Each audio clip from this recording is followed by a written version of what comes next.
I'd say 6 months ago that I was pretty much a typical teenager. I had this anxiety and stress of school. Stress between school and extracurricular activities. My mental health was better than it had been in a long time. I was pretty happy most of the time. I was just waiting to hear back from colleges, very excited.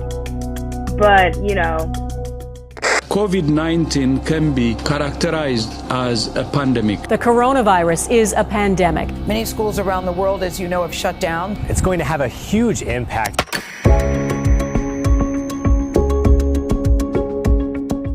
Right now, with the coronavirus and quarantine and everything, I'd say I've kind of retreated to a more isolated version of myself. I definitely feel a little more frustrated and sad. You start to worry about your future, and you start to worry about, am I ever going to see my friends again? I'd say especially in the months right before the virus, I was really branching out at my new school and making connections, but I do feel as if I've fallen back. Just really not knowing how things are going to turn out and just rethinking your future and your life, and it really took a toll on me. What's been worrying me the most during the pandemic has been getting sick, or my family members getting sick. I'm very, concerned about being a carrier of the virus or bringing it home or spreading it between people by going out. When you're isolated by yourself, you're really just alone with your thoughts. I've never said this before, but I miss school.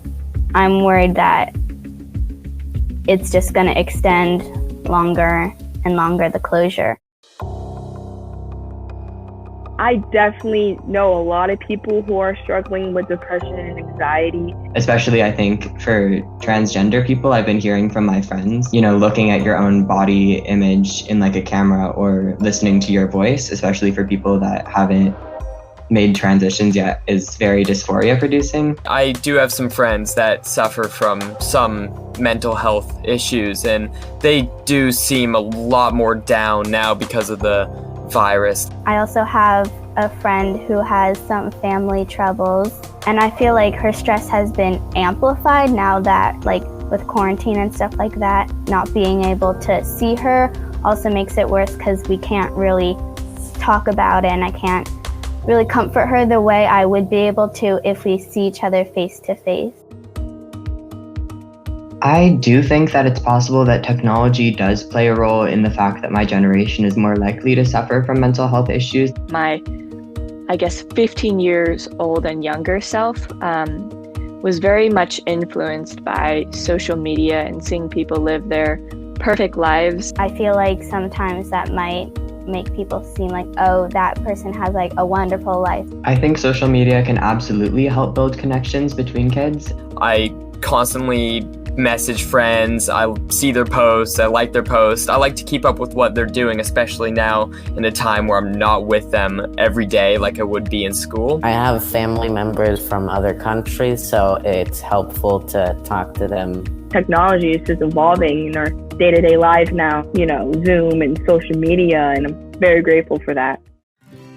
I would tell a person younger than me who's struggling with a mental health issue like anxiety that even if it feels safer to keep to yourself, to ask for help. Take a little break off of social media because it does have a lot of sensitive content on there. This isn't the end of the world.